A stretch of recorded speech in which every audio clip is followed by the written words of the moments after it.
continue. Question number 6, Grant Robertson. Thank you very much, Mr Speaker. My question is to the Minister for the Environment.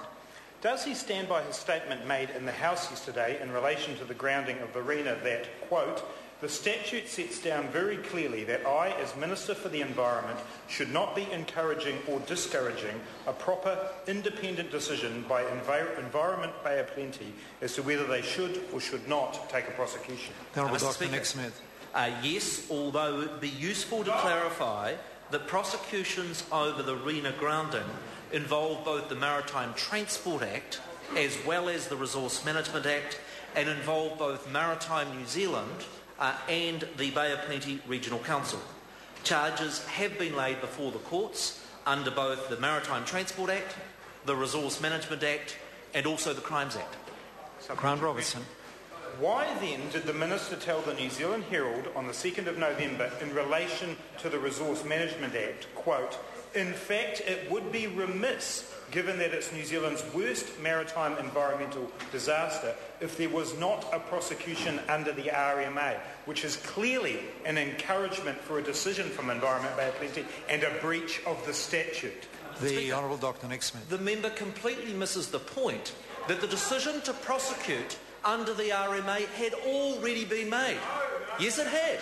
In fact, if the member checks the record on the 2nd of November when I made that comment, it was in response to a question by a journalist in response to the fact that charges had been laid under the RMA, and it was perfectly proper for me to say as Minister, as yes, that is entirely appropriate, and in fact I think every member of this House would say it would be remiss if charges were not laid under the RMA, given that this is New Zealand's worst maritime environmental disaster. Supplementary question. Grant Robertson. Does the Minister recall on the 2nd of November 2011... Order. I apologise to the member. I say to the National Party backbenchers, the noise is unreasonable there.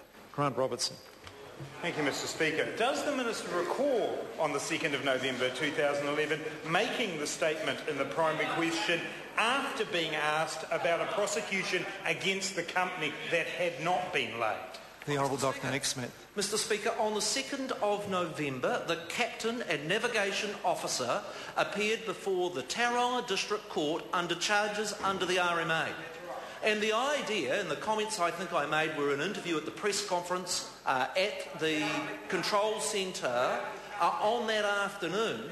The idea that I made those comments and then very quickly the agencies walked around the back door, suddenly put the documents together. I was advised the night before that charges were being lodged under the RMA, and my comments were in respect to that and entirely appropriate. Grant Robertson. Does the Minister accept that the comments he made directly encouraging Environment Bay of Plenty to lay charges were in relation to laying charges against the company, not against the skipper, against the company, which is an encouragement to Environment Bay of Plenty, which is a breach of the statute? Mr Speaker, I point out that on the very day, the 2nd of November, that I made those comments, it was the day in which the ship's captain and navigation officer were receiving charges under the RMA. And to somehow pretend that there's some other story that the member is now trying to make up is entirely inconsistent. Question number 7, Kanwaljit Singh Bakshi.